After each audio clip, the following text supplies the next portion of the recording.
जनहित India news संगम प्रयागराज में है और हमारे साथ हैं पूजा मिश्रा जी, जो समाजवादी पार्टी की स्पोक्स पर्सन है। आज हम बात होगी चुनावी रणनीति की, कि चुनाव में इन्होंने कैसे काम किया और किस आधार पर ये मान के चल रही हैं कि इंडिया गठबंधन, समाजवादी पार्टी और कांग्रेस और जो पार्टियां हैं, गठबंधन जो है वो भारत में सरकार बना रहा है। मैम, बहुत स्वागत है आपका। जी धन्यवाद। आपकी क्या, ऐसे कि अभी एग्जिट पोल आ चुका है, एग्जिट पोल में कई टीवी चैनल्स, न्यूज़ चैनल्स जो हैं वो इंडिया गठबंधन को पीछे दिखा रहे हैं और एनडीए को आगे दिखा रहे हैं। आपका क्या मानना है? देखिए, 2004 में भी आया था एग्जिट पोल, 2009 में भी एग्जिट पोल आया हुआ था, जिसमें ये दिखाया जा रहा था कि भाजपा आगे है और जो है यूपीए पीछे है, पर उसके विपरीत परिणाम आया था। अभी 2021 की बात कर लेते हैं, ज़्यादा देर की बात नहीं है। वेस्ट बंगाल में भी जो है क्लीन स्वीप दिखाया जा रहा था कि भाजपा की गवर्नमेंट बन रही थी, सो नहीं बनी। ये होगी पहली बात कि एग्जिट पोल पे भरोसा कितना किया जा सकता है। अब आते हैं दूसरी बात पे ये कि अगर ये एग्जिट पोल आए हैं तो पहली बात इनके सैंपल साइज़ क्या रहे हैं, सोर्सेज क्या रहे हैं और किन एज ग्रुप से बात की गई, किस जेंडर से बात की गई, किस समय में बात की गई। मैं खुद जो यहाँ पे प्रयागराज की, जैसे फूलपुर, प्रयागराज और भदोही, ये 3 लोकसभाओं में मैं बिल्कुल ज़मीन पे रही हूँ, मैं बूथों पे गई हूँ, चुनाव के दिन भी बूथों पे गई हूँ। हम लोग बिल्कुल कंटिन्यूसली जो है लोगों के बीच में रहे, जनता के बीच में रहे और मैंने इतने बूथों पे जो है आवागमन किया, लोगों से वहाँ पे इंटरेक्शन किया। मुझे कहीं पे ऐसा कोई न्यूज़ चैनल नहीं दिखा जो ये बात कर रहा हो कि हाँ, पूछा हो कि ये आप कैसे दे रहे हैं, किसको वोट दे रहे हैं। ये एक बात हो गई। दूसरी बात ये आती है कि अगर आप सर्वे करने चले जा रहे हैं, मैंने एक न्यूज़ चैनल का सर्वे देखा था तो उसने कहा कि वो 4 लाख बूथों पे सर्वे किया हुआ है।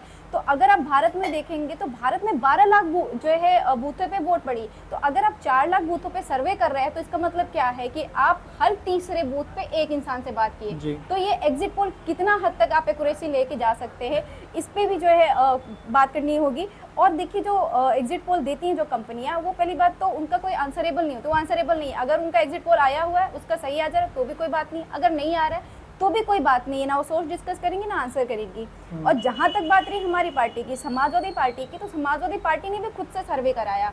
हमारे जो उत्तर प्रदेश की बात कर लीजिए तो उत्तर प्रदेश में 80 लोकसभा सीटें हैं, तो 80 लोकसभा सीटें में जो हमारी पार्टी ने सर्वे कराया, वहाँ पे कम से कम एक लोकसभा से 4 से 5 हज़ार लोगों से इंटरेक्शन किया गया। उसके बाद में जो हमारा रिजल्ट आता है वो आता है कि जो है लगभग 50 सीटें हम जो है उत्तर प्रदेश में जीत रहे हैं। अब तीसरी बात पे आ जाते हैं। आपने देखा होगा कि उत्तर प्रदेश में 2 महीने में लगभग 15 से 20 पेपर लीक हुए, इवन एग्जाम के पेपर लीक हुए। CSIR का 10 साल बाद, मैं वो पेपर के नाम ले रही हूँ जो शायद बहुत सारे लोग नहीं जानते होंगे, RO, ARO, कांस्टेबल, ये सारे सब जानते हैं। LT का जो घोटाला हुआ वो भी जानते हैं, पर ये जो CSIR का 10 साल बाद वैकेंसी आई हुई थी उसको कोई नहीं जानता। और ये जो प्रोसेस हैंग करके रखे हुए थे, उन सब में कितने घोटाले हुए नहीं जानते।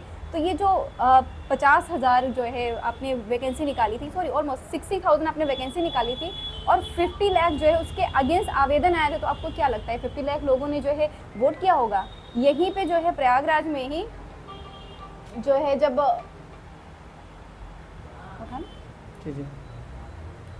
हेलो हाँ देवेंद्र जी बताएं। कंटिन्यू करें। बढ़िया, 8 बजे का मैंने टाइम दे रखा, उसके बाद का अगर कोई हो बताइए।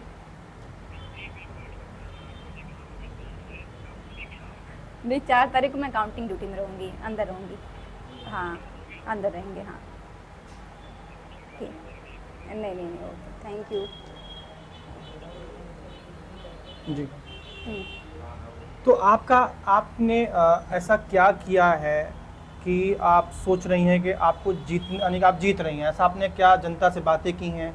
जनता के मुद्दे क्या हैं? आपके मुद्दे क्या हैं जिस आधार पे आप कह रही हैं कि आपकी सरकार बनेगी? जो है देखिए, उत्तर प्रदेश की बात करें तो उत्तर प्रदेश में जो है, मैं उत्तर प्रदेश में रह रही हूँ तो मैं इसको बहुत ज़्यादा करीब जाना, ऐसा नहीं कि मैं सिर्फ उत्तर प्रदेश में जा रही हूँ, और भी स्टेट्स हैं जिनको हम लोगों ने बहुत करीबों से जो है देखा है, समझा है, वहाँ की राजनीति को जाना है और जनता को जाना हुआ है। तो पहली बात तो ये जानिए, जो किसान हैं जो आंदोलन कर रहे थे, आपको लगता है कि वो किसान जो बॉर्डर्स पे आए थे, क्या वो वोटर्स नहीं थे? वो वोटर्स थे। और जो ये इनका सरकारी आंकड़ा बताता है कि किसानों का 500 करोड़ जो है भुगतान बकाया है, ये इनके आंकड़े हैं। तो ये जो, क्या आपको लगता है कि इनको वोट करेंगे? जिनके जो 700 किसान शहीद हो गए, उनके परिवार वालों को आप गिन लीजिए। आप अगर काउंट करना चालू करेंगे तो आपको पता चलेगा कि क्या इनके परिवार वाले वोट करेंगे। यहीं प्रयागराज में जब कांस्टेबल की ये पेपर लीक हुआ है तो यहाँ पे बच्चों ने बहुत सारे मास जो है सुसाइड हुए हैं। आपको क्या लगता है कि उनके परिवार वाले इनको वोट करेंगे? वो वोट करने ज़रूर जाएंगे पर इनके अगेंस्ट में वोट कर लेंगे। हम जनता के बीच में रहते हो, जनता के मुद्दों को उठाते रहे। जो 69,000 जो वैकेंसी आपने पेंडिंग करके रखी हुई है, क्या वो वोट करेंगे? क्या 1,36,000 जो शिक्षा मित्र थे, जिनको जो है माननीय अखिलेश यादव जी ने उन्नति पे दे दिया हुआ था, आपने उनको पहले तो निकाला, सरकार बनते ही मार्च में आपने निकालने का कार्य किया, उसके बाद में उनको रीज्वाइनिंग दी और नीचे गिरा करके, रैंक गिरा करके आप उनको काउंट करते हैं। जब आपको शिक्षक और स्टूडेंट अनुपात नापना होता है तो उनको आप शिक्षक काउंट करते हो और आप उनको शिक्षक नहीं मानते हो। तो ये क्या लगता है, ये और इनके परिवार वाले आपको वोट देंगे? भाजपा को कहीं नहीं दे रहे हैं वोट। जो युवा जो 67.7% जो आज युवा बेरोजगार है, जिनको ये 2014 में जाके 12 के बच्चों को मिल रहे थे, आज जो है वो बच्चे 28 साल के हो रखे हुए हैं 10 साल बाद में, वो बेरोजगार हैं। उसमें जो है आपको क्या लगता है वोट देंगे? वो सब वोट नहीं कर रहे हैं और हम जनता के बीच में गए हैं तो जनता महंगाई से परेशान है। जनता कहती है कि अगर जो है हमें नौकरी मिल जाए तो हम जो है क्या ज़रूरत है, हमें अनाज मिलने की कोई ज़रूरत नहीं है। हालांकि अनाज दी जा रही, पहले भी दी जाती थी। पहला ऐसा नहीं, पहले सिस्टम नहीं था क्या कि जो है आपके पास राशन कार्ड हुआ करता था, राशन कार्ड से आपको अनाज मिलता था। अभी राशन कार्ड बनने का भी क्राइटेरिया बना दिया गया है। राशन कार्ड का क्राइटेरिया क्या बनाया हुआ है कि जिसके पास टच फ़ोन रहेगा, ठीक है, टच मोबाइल फ़ोन, उसका राशन कार्ड नहीं बनेगा। ये आप ग्राम प्रधानों से जाके बात करेंगे तो आपको पता चलेगा कि ग्राउंड पे ये बात है। तो आप बताइए, टच फ़ोन लेना कितना आसान काम है? जिसके पास है उसको जो है नहीं दिया जाएगा राशन कार्ड। और जब अखिलेश जी ने कहा कि हमने एक लैपटॉप हम जनता को बांट रहे थे और ये मोबाइल दे रहे हैं जो कि वो भी काम नहीं कर रहा है, तो इस पर क्या कहेंगे आप? मैं बता दूं आपको कि मैं करेंटली पीएचडी की छात्रा हूं। मेरा 5वां साल है, मैं केमिस्ट्री से पीएचडी करती हूँ। तो हमसे भी फॉर्म भराया गया था मोबाइल का, क्योंकि मैं सेंट्रल यूनिवर्सिटी में अभी छात्र हूँ। तो जब ये मोबाइल फॉर्म कराया तो हमसे भी फॉर्म भराया गया था, पीजी वालों से भी फॉर्म भराया गया होता, क्योंकि हम लोग इंटरेक्शन चलते रहते हैं। बिंग पीएचडी स्टूडेंट तो आप जो पीजी के प्रोजेक्ट वगैरह होते हैं तो आप इंटरेक्ट करते हैं, उनसे भी फॉर्म भराया गया था। ग्रेजुएशन वालों से फॉर्म भराया गया था, बट दिया किसको गया? जो फर्स्ट ईयर के बच्चे हैं, वो आप सोचिए कि कैसे ये वर्क करते हैं, इनका दिमाग कैसे वर्क करता है। सिर्फ और सिर्फ वोट को टारगेट करते हैं। उनको पता है कि जो फर्स्ट ईयर के बच्चे हैं वो इनोसेंट हैं, वो फर्स्ट टाइम वोटर्स हैं, तो उनको मैनिपुलेट किया जाता है। पर उनको ये नहीं पता कि आज के बच्चे और मैनिपुलेट नहीं होते हैं, वो भी ये पूरा नहीं बांट पाए। ये सिर्फ फर्स्ट ईयर वालों को बच्चों को जो है इन्होंने बांटने की कोशिश की। जब चुनाव आ गया, बिल्कुल आचार संहिता लागू होने के 3 दिन पहले तक, आप पता कर लेंगे सेंट्रल यूनिवर्सिटी ऑफ इलाहाबाद में जब चुनाव आचार संहिता जिस दिन लागू है उससे 3 दिन पहले तक मोबाइल फ़ोन बटे हैं, तब जाके बटे हैं। फॉर्म भरने के बाद में न जाने कब से फॉर्म भरा के रखा, तो वो भी अनसक्सेसफुल हो गया। अगर ये चुनाव नहीं होता तो ये भी नहीं किया जाता। ये जितने जो युवा हैं, जो महिलाएं हैं, ये सारे जो इनके अगेंस्ट वोट कर रहे हैं, आपको क्या लगता है कि ये जो इन्होंने मणिपुर क्यों नहीं गए? ये मणिपुर में वीरेंद्र सिंह का जो है क्यों नहीं मांगा इस्तीफा? क्योंकि वीरेंद्र सिंह आते हैं मैतेई समुदाय से और मैतेई और कुकी समुदाय का वहाँ पे विवाद चल रहा था। तो इनको पता है कि ये एक सीट तो मैतेई की आएगी ही आएगी, क्योंकि उनकी जनसंख्या ज़्यादा है वहाँ पे। मैतेई ज़्यादा है और कुकी ज़्यादा। Meitei are the generals they, वो पहाड़ी नहीं है में, कुकी आर द मतलब जिनकी जनसंख्या कम है। और वो जो है एसटी होता है, ट्राइब्स है, दे आर ट्राइब्स, जंगलों में रहते हैं। हाँ, तो उनको उनके बीच में था और इतना गंदा दौर देखा, तो भी इनको ये वो एक सीट की लालच है। उस एक सीट के लिए जो है इन्होंने वीरेंद्र सिंह का जो है ना तो इस्तीफा नहीं मांगा, और वहाँ पे जो वीरेंद्र सिंह ने असंवेदनशील बयान भी दिया और पीआर टीम भी रेडी की। तो ये जो है हर ज़मीनी स्तर पे फेल हो रखे हैं। कुछ भी एग्जिट पोल दिखा दे, ये जैसे 2004 में भी एग्जिट पोल दिखाया हुआ था इन्होंने, पर उसके विपरीत परिणाम आया था। तो इस बार भी जो है हमें पता है कि हम जनता के बीच में रहें, जनता के बीच में इंटरेक्शन होता है। मैं आपको बता दूं, हमारे तो ऐसे भी इंटरेक्शन रहे, जो छोटे जो होते नहीं व्यापारी होते हैं, उन्होंने बोला कि उन्होंने आज से पहले उनके खानदान में कभी किसी ने जो है भाजपा के अलावा किसी और को वोट नहीं दिया, पर वो इन सालों में इस कदर त्रस्त आ गए हैं कि उन्होंने बिल्कुल एक एक परिवार के मेंबर को ले जा करके कि वोट देना है, और वो देना है इंडिया अलायंस को। उन्होंने ये वोट किया है।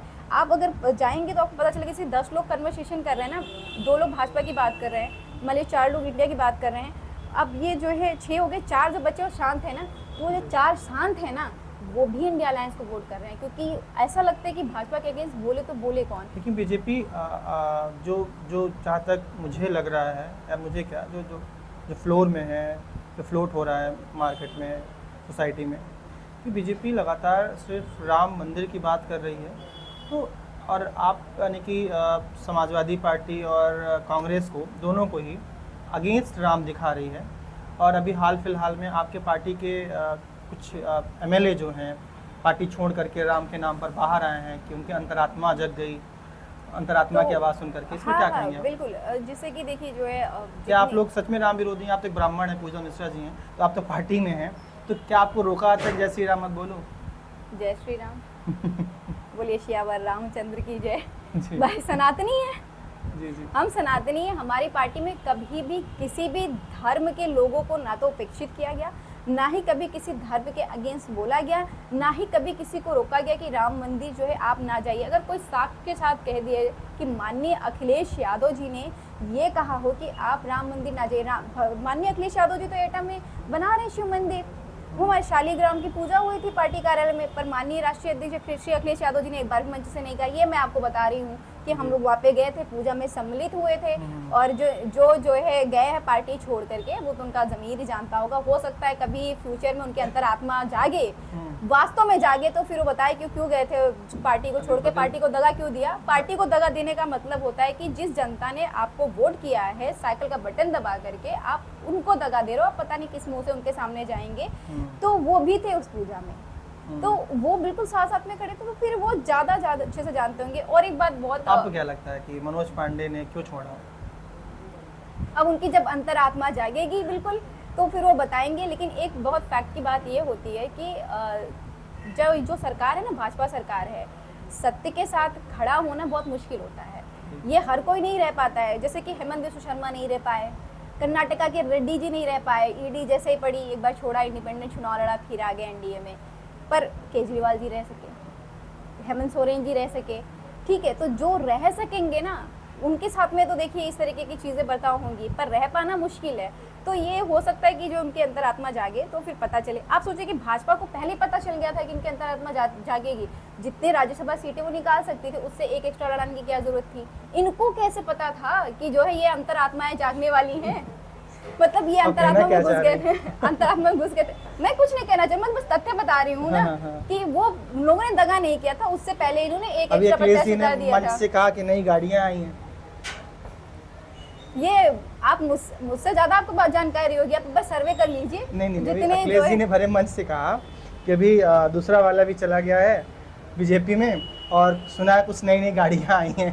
तो गाड़ियां आने का तात्पर्य क्या है? आप जो सर्वे करा लीजिए कि आपको पता चले कि जो है गए हुए हैं दूसरे दल को ज्वाइन किया हुआ है उन्होंने, तो उनको क्या बेनिफिट मिला है और क्या अंतरात्मा की उनकी आवाज रही है, तो वो तो वही बता पाएंगे। देखिए जो इस राम के नाम पर गए क्यों छोड़ था?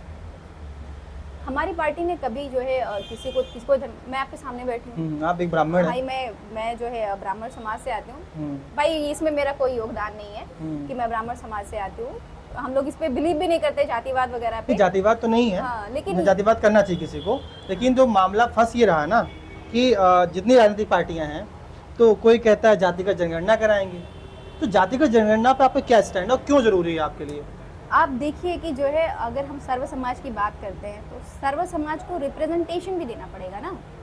अगर हम जब इक्वालिटी की बात हम नहीं कर सकते, हम जिस देश में रहते हैं हमें इक्विटी की बात करनी पड़ेगी कि अगर जो है मान लीजिए आप है, अगर आपको जो है 4 रोटी की भूख है, मुझे 2 रोटी की भूख है, तो 2 आपको दे दिया जाए, 2 मुझे दे दिया जाए, ये कहाँ है? ये तो इक्वालिटी हो गई। बट इक्विटी ये होगी कि आपको 4 रोटी की भूख है तो आपको 4 रोटी मिले, मुझे 2 रोटी की भूख है तो मुझे 2 रोटी मिले, ये इक्विटी है। तो हम इक्विटी की बात कर रहे हैं, उसके लिए ज़रूरी है कि जानना कि किसकी कितनी जनसंख्या है।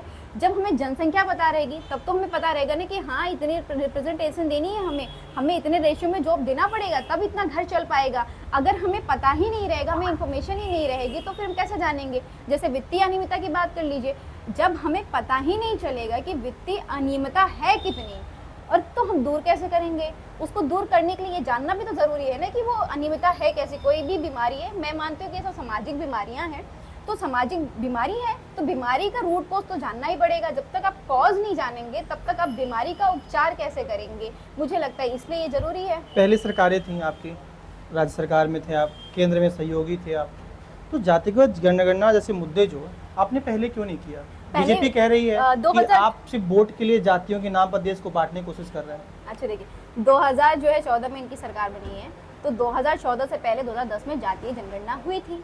अच्छा हुई? हाँ बिल्कुल, कांग्रेस ने कराई थी। तो उसके पहले जातीय जनगणना हुई थी, उसके बाद में उसको जब जातीय वो डेटा भी जनगणना वो सामने डाटा आया। जब तक सामने आना होता है उसमें लगते हैं 3 से 4 साल समय लगते हैं। इनकी सरकार बन गई थी तो ये डाटा ला देते सामने। जब तक अब सरकार बदल गई, चुनाव आ गया, ठीक है 14 में इनकी सरकार आ गई, हो सकता है कि जो है यूपी की गवर्नमेंट बनती तो डाटा आपके सामने होता, पर इनकी सरकार बन गई तो जिसकी सरकार बन गई अब उसकी रेस्पॉन्सिबिलिटी थी कि ये सर्वे जो हुए हैं, जो जातीय जनगणना हुई है उसको जो है पब्लिक किया जाए, उसके पब्लिक के सामने रखा जाए। ये तो एजेंसीज करती है ना तो गवर्नमेंट। जातिगत जनगणना अगर मान लीजिए आपने सत्ता में आप आए और आप करा लिए, उसके बाद क्या प्रोविजन रहेगा, क्या आप रोड मैप रहेगा आपका, कैसे आप उसका फ़ायदा लो, उसका यूज कैसे करेंगे आप?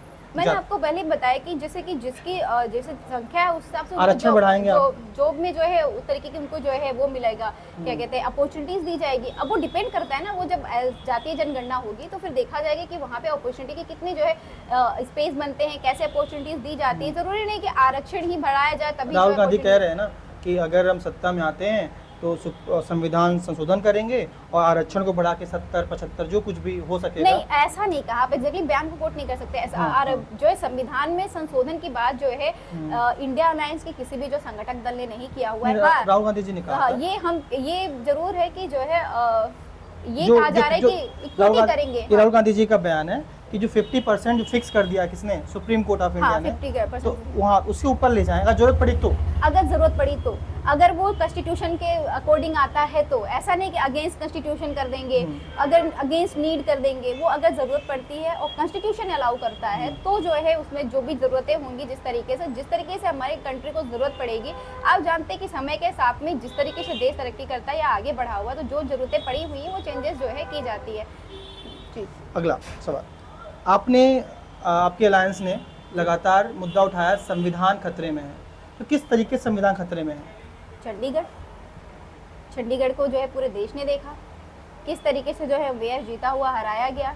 ये मानिए कि तो दिख गया तो सबको पता चल गया। वहाँ पे लोकतंत्र का जो है चीर को तार तार किया गया। जी। ये संविधान खतरे में नहीं है। आप बताइए, प्रोटेस्ट करना राइट होता है ना, ये जो है हमारा फंडामेंटल राइट है कि हमें राइट टू से है, हम किसी भी मुद्दे पे प्रोटेस्ट कर सकते हैं। हाँ। पर दिल्ली बॉर्डर पे किसानों को रोक के कीलें लगाई गई, क्या वो देश के नागरिक नहीं है? आरोप तो ये लग रहा है कि नहीं, उसे जहाँ तक जो मेरा यानी कि देखना है कि लग रहा है बीजेपी जो कह रही है, क्या सिर्फ पंजाब में किसान है, मोस्ट ऑफ द किसान जो वहाँ पे बीजेपी ऐसा कह रही है कि वहाँ पर पंजाब से ही आ रहे हैं, ऐसा कुछ है? नहीं, मेरठ में किसानों का गन्ना किसानों का जो है भुगतान बकाया है। मेरठ के किसान पूरे वहीं पे थे, तभी तो प्रोटेस्ट कर रहे थे। इनको अगर जो है सिर्फ पंजाब के किसान आ रहे थे तो इनको जयंत चौधरी जी को लेने की आवश्यकता क्या पड़ गई? जयंत चौधरी जी को इन्होंने लिया इसी मकसद के साथ था कि जयंत चौधरी जी किसान नेता हैं भाई, चौधरी चरण सिंह जी के पोते हैं, तो उनको लगा कि स्वर्गीय चौधरी चरण सिंह के किसान नेता रहे हैं, किसानों को मानते रहे हैं, तो किसान नेता जब इनको हम लेंगे तो किसान आंदोलन बंद हो जाएगा। पर किसान आंदोलन बंद नहीं हुआ क्योंकि किसान अपने मुद्दे के लिए लड़ रहे थे। और ये मेरठ के जो गन्ना के डीएम हैं, जो गन्ना किसान को देखते हैं ये सारे, उन्होंने बयान दिया हुआ है कि गन्ना किसानों का भुगतान बकाया है। वो उत्तर प्रदेश के जो है किसान थे। अगर ये सिर्फ एक ही स्टेट के किसान थे तो उनको अपना जो है वापस क्यों लेना पड़ गया? जो लॉ लेके आए हुए थे किसान के, लोग वापस क्यों लेना पड़ गया? इलेक्टोरल बॉन्ड, इस पर क्या कहेंगे? इसको तो सुप्रीम कोर्ट ने कहा हुआ है असंवैधानिक है, इसमें हम क्या कह सकते हैं? ये असंवैधानिक है। और आप सोचिए कि जो है तो आप तो आरोप, आपकी पार्टी और अलायंस आरोप लगा रहा है कि चंदा और धंधा। हाँ, कोविशील्ड का जो है इन्होंने जो है कोविशील्ड का घोटाला किया और ये बहुत दुखद घोटाला है। जिन परिवारों ने इसे फेस किया हुआ है उनसे आप पूछिएगा, हमने भी फेस किया हुआ है। और मेरे फादर जो है he was hospitalised for almost, he was in ICU for almost 1 month after 3rd vaccine, और वो बिल्कुल परफेक्टली फाइन थे। और जैसे 2nd वैक्सीन लगा उनकी हेल्थ डाउन हुई, हम लोग थोड़ा सा जो है परेशान हुए, लेके गए। जैसे 3rd वैक्सीन लगा, हम क्योंकि आपको फेथ होता है ना गवर्नमेंट में, आपको पता होता है कि हेल्थ के साथ तो खिलवाड़ नहीं किया जा सकता भाई, कोविड का समय चल रहा है। पर बहुत सारे लोगों ने खोया। हो सकता है कि आप उसको प्रयागराज में आए थे कि नहीं आए थे, पर प्रयागराज वासियों ने देखा है। ये प्रयागराज गंगा, माँ गंगा का जो है तट हमने देखा हुआ है। हमने देखा हुआ है कि किस तरीके से जो उस पर चर्चा ही नहीं कर सकते। ये जो है इलाहाबादियों से पूछिएगा, जो प्रयागराज के रहने वाले उनसे पूछिएगा, जो उन्होंने नज़ारा देखा हुआ है ना, आज भी रोंगटे खड़े हो जाते हैं हमारे सोच के। आप ऑक्सीजन के लोगों को तरसते देखा हुआ है। और माँ गंगा में जैसे टाइल्स लगी होती है ना, वैसे लाश देखी हुई है, वैसे देखी हुई है। और वो वो मंजर जब भी देखी तभी भयावह मंजर आप लोग लगता है। यानी कि लोग हेल्प कर रहे थे, आप लोग सोसाइटी में थे। अगला सवाल, almost media channels, agencies BJP NDA को बढ़त दिखा रहे हैं, लेकिन राहुल गांधी जी ने कहा आज कि ये एग्जिट पोल नहीं है, ये मोदी मीडिया पोल है। इस पर क्या कहेंगे आप? क्या आपको विश्वास है कि आप सरकार 100% बनने वाली है? बिल्कुल, इसमें तो कोई डाउट ही नहीं है। 4 तारीख को जो है परिणाम भी आएंगे और हमें पूरा भरोसा है कि कॉन्फिडेंस है हमें, क्योंकि हम जनता के बीच में रहे हैं। ये एग्जिट पोल कहाँ से लेके आए हैं इस पर नहीं कह सकते हम। मैं चैनलों पे आरोप नहीं लगाते। मुझे लगता है उनकी अपनी मजबूरी होगी, जो कहना चाहते हैं, जैसे करना चाहते हैं वो करते हैं, उनकी अपनी मजबूरी होगी। ये मेरा पर्सनल थॉट है। पर हाँ, ये है कि जो हमने कार्य किया हुआ है, जो हम जनता के बीच में रहे, जो जनता के मुद्दे उठाते रहे, यही सेंट्रल यूनिवर्सिटी ऑफ इलाहाबाद है, इसका फीस 5 गुना बढ़ा दिया गया हुआ है। मतलब 5 गुना। आप समझ रहे हैं, यहाँ पे जो ग्रामीण से क्षेत्र से बच्चे आते हैं उठ के, उसको 5 गुना बढ़ा दिया गया हुआ है। और स्टाइपेंड बंद कर दी गई है, स्कॉलरशिप बंद कर दी गई हुई है, जो कि पहले आया करती थी। आप पता नहीं, अब आपको पता नहीं होगा, ग्रेजुएशन की फीस जो है, जब हमने ग्रेजुएशन किया था, मैं पीएचडी कर रही हूँ, तो मैं पीएचडी की जो है केमिस्ट्री से कर रही हैं? हाँ, केमिस्ट्री से कर रहा है ध्यान पीएचडी। सुनिएगा, केमिस्ट्री से पीएचडी कर रही हैं और पॉलिटिशियन भी हैं, साइंस और दोनों कॉम्बिनेशन। हाँ, तो जो है मैं जब मैं पीएचडी का मैं फीस पे करती हूँ, अभी ये 3 साल पहले ही बढ़ा है, क्योंकि मेरे 5 साल हो गए, तो मैं पुरानी फीस पे करती हूँ। तो मैं जो पे करती हूँ वो है आपका 949 रुपीज़ पर ईयर। 900 रुपये था पहले पर ईयर 949 रुपीज़। हाँ, मतलब ऑलमोस्ट 950। हाँ, 950 ऑलमोस्ट। और पर जो अभी जो हो रहा है, अभी जो आया हुआ है आपका, वो फर्स्ट ईयर में जो पीएचडी के स्टूडेंट उनको 18,000, उसके नेक्स्ट ईयर से 15,000 पे करना पड़ता है। आप कल्पना करिए, सेम कंडीशन ग्रेजुएशन में हो रखा है और स्कॉलरशिप बंद कर रखी हुई। जब हम ग्रेजुएशन में थे तो हमें साल के 4,000 रुपये मिलते थे। अब सोचिए जनरल कैटेगरी है, जी जी जी, तो साल के 4,000 रुपये, और साल के हम पे कितना करते थे? 900 रुपये। नहीं, उस ग्रेजुएशन में थे, साइंस के है तो 1,700 रुपये फर्स्ट ईयर में, 1,500 सेकंड ईयर में, और थर्ड ईयर में क्योंकि सब्जेक्ट कम हो जाते हैं 1,200। और जो है ये हर साल स्कॉलरशिप बराबर 4,000 रुपये स्कॉलरशिप आती थी। ये इन्होंने बंद कर दिया। और जो यहाँ पे छात्र रहने आता है ना, तो आपको पता है कि जो प्रयागराज है ना, ये छात्रों से चलता है, छात्रों से जागता है। अभी मैं छात्रों से बात कर रहा था और आपने लिखा भी पूर्व अध्यक्ष छात्र संघ, लेकिन अब ये जो छात्र संघ था ये क्यों खत्म कर दिया गया? इसके पीछे क्या मंशा है? छात्र संघ जो है, हाँ बिल्कुल, लास्ट जो छात्र संघ हुआ उसमें क्या हुआ कि जो है, टोकूंगा बीच में, हाँ, इलाहाबाद यूनिवर्सिटी, जिसको पूरब का ऑक्सफोर्ड कहते थे, कहते भी हैं मे बी, बट मैं अब नहीं मानता। जो प्रयागराज, जो सेंट्रल यूनिवर्सिटी इलाहाबाद है, इसका एक गरिमा बहुत बड़ी रही है। आईएएस आईपीएस यहाँ से तो चुटकियों में बनते थे लोग, लेकिन अब यहाँ पर छात्रों का आना कम हो गया है। एक ऐसा दौर था कि एडमिशन्स के लिए बच्चे लाइन लगाते थे, लेकिन आज ऐसा दौर आ गया है कि यहाँ पे बच्चे सीट्स खाली जा रही हैं। इसके पीछे क्या कारण हो सकता है, बताइए। पहली बात तो और क्यों छात्र संघ खत्म कर दिया? पहली बात तो आपको ये जानना है कि जो है इसको ये भारत का ऑक्सफोर्ड इसलिए कहा जाता था क्योंकि डीफिल की डिग्री सिर्फ ऑक्सफोर्ड देती है, उसके बाद में ये क्या कहते हैं, इलाहाबाद यूनिवर्सिटी देती है, सेंट्रल यूनिवर्सिटी ऑफ इलाहाबाद देती है।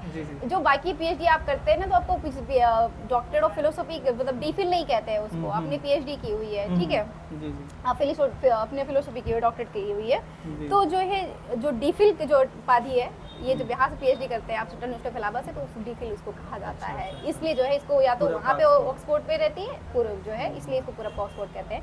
और छात्र की बात कर लेते हैं। मैं छात्र की जो है 2014-15 में भारत की आज़ादी के बाद में पहली छात्र महिला फर्स्ट फीमेल इलेक्टेड प्रेसिडेंट हुए थे। तब ना तो सेंट्रल यूनिवर्सिटी में कोई हुआ था, ना ही सिम्पली कॉलेज में, उसके संगठन 11 डिग्री कॉलेजेस में कोई नहीं हुआ था। महिलाएं नहीं हुआ करती थी, नहीं हुए, इलेक्टेड नहीं हुए थे। ऐसा नहीं कभी चुनाव नहीं लड़ा था, किसी ने कभी चुनाव लड़ा था पर वो कभी जीते नहीं, जीतने नहीं दिया गया, इक्का दुक्का किसने लड़ा था। तो अब जो लास्ट जो चुनाव हुआ था, इसके पहले जो है 2004 में बंद हुआ था इलेक्शंस। 2004 में बंद हुए, 2012 में शुरू हुए, वो 2012 में शुरू हुआ। फिर उसके बाद में मुझे लगता है कि लास्ट जो इलेक्शन हुआ है 2018 में जो इलेक्शन हुआ है, तो उसमें क्या हुआ कि जो है एक छात्र संघ अध्यक्ष जो है हुए, अभी जेल में है, सीएमपी से ही हुए थे। तो जो छात्र संघ अध्यक्ष हुआ तो मर्डर चार्जेस लगे उस पर, मर्डर किया ओब्वियसली। तो इसके बाद जो है ये डिसीजन लिया गया कि छात्र संघ बंद कर दिया जाएगा। तो ये मुझे लगता है कि ये वाकई में बहुत गलत डिसीजन। उनको ऐसा लगा कि मौका चाहिए था कि छात्र संघ बंद कर दिया जाए, लेकिन मैंने तो लॉ ऑर्डर बनाने की चीज। जहाँ तक मेरा मानना है कि इलाहाबाद यूनिवर्सिटी छात्र संघ ने देश को कई नेता दिए हैं, इससे आप कुछ नाम गिना सकती हैं उनके? हाँ देश को कई जो बड़े है, लीडर्स दिए हैं हाँ स्टेप बिल्कुल, इलाहाबाद में, आई प्रधानमंत्री, थिंक हाँ प्रधानमंत्री 4 या 5 प्राइम प्राइम मिनिस्टर मिनिस्टर दिए हुए हैं यहाँ मे बी पे। आई correct, I am not sure about it, हाँ हाँ बिल्कुल बट बिल्कुल 4 से 5 prime minister of India university of Allahabad से पढ़े लोग बने हैं, लेकिन बिल्कुल। उसी छात्र संघ को आज बंद कर दिया गया है। इसके पीछे कारण क्या है मुझे नहीं पता, लेकिन अगर ये ऐसा रहा है तो इसको बंद नहीं करना चाहिए था। अंतिम सवाल जी कि लास्ट सवाल हमारा ये ईवीएम, लगातार चुनाव होते हैं, जो पार्टी जीतती है वो ईवीएम को धन्यवाद कहती है, लेकिन जो पार्टी हारती है तो वो ईवीएम को बुरा भला सुनाती है। अब आप बताइए, अगर सत्ता में आप आते हैं तो आप ईवीएम को अच्छा कहेंगे, फिर आप ईवीएम का तो नाम ही नहीं लेंगे, लेकिन मे भी अगर आप सत्ता में नहीं आए तो क्या उस हार का ठीकरा ईवीएम पे डालेंगे कि किसी और चीज पे डालेंगे? ये टर्म यूज करना कि हम ठेकरा डालेंगे ये गलत है, पहली बात तो ये। दूसरी बात ये कि हम हार नहीं रहे हैं, हम जो है 4 तारीख को सरकार बना रहे हैं। मे बी अगर एक मैं XYZ हाइपोथेटिकल कंडीशन में आप जाना चाह रहे हैं ना, तो देखिए हाइपोथेटिकल ईवीएम बड़ा मामला मैं तो कर नहीं रहे हम लोग। मैं जनता के बीच में भी था, मैं जनता के बीच में भी था। अभी मेरी कुछ लोगों से पब्लिक से बात हुई थी, जी तो जो आपके पार्टी के सपोर्टर हैं उन्होंने कहा हम तो जीत रहे हैं, लेकिन अगर हम हारेंगे तो पक्का ईवीएम में घोटाला होगा। हाँ, अब ये इसलिए है क्योंकि जनता ने वोट दिया है। ये आप कह रहे हैं कि हमारे सपोर्टर रहे हैं, पर जनता के बीच में आप जाएंगे तो वो जनता ने वोट दिया हुआ है। और ऐसा नहीं कि ईवीएम पे सवाल यूं ही उठा है। ईवीएम आपने देखा मॉक ड्रिल हुआ है कर्नाटका में, जब मॉक ड्रिल हुई तो वहाँ पे जो है किसी को बटन दबाइए और जो भाजपा की पर्ची निकल रही थी। और ऐसे वीडियोज़ है मेरे पास, अभी भी वीडियोज़ हैं रखे हुए, जहाँ पे जो है इंसान, वो बंदा जो है बटन दबाए हुए और सबको बुला के दिखाता है कि मैंने ये बटन दबाया और ये पर्ची दिख रही है। तो ये सवाल कहाँ गलत उठ रहा है? अगर ये चीज़ें ना दिख रही होती तब हम सवाल उठा रहे थे तो कोई बात होती, पर ये चीज़ें दिख रही है तब उसके बाद में सवाल उठाया गया। पर हाँ, हमें सुप्रीम कोर्ट पे भरोसा है।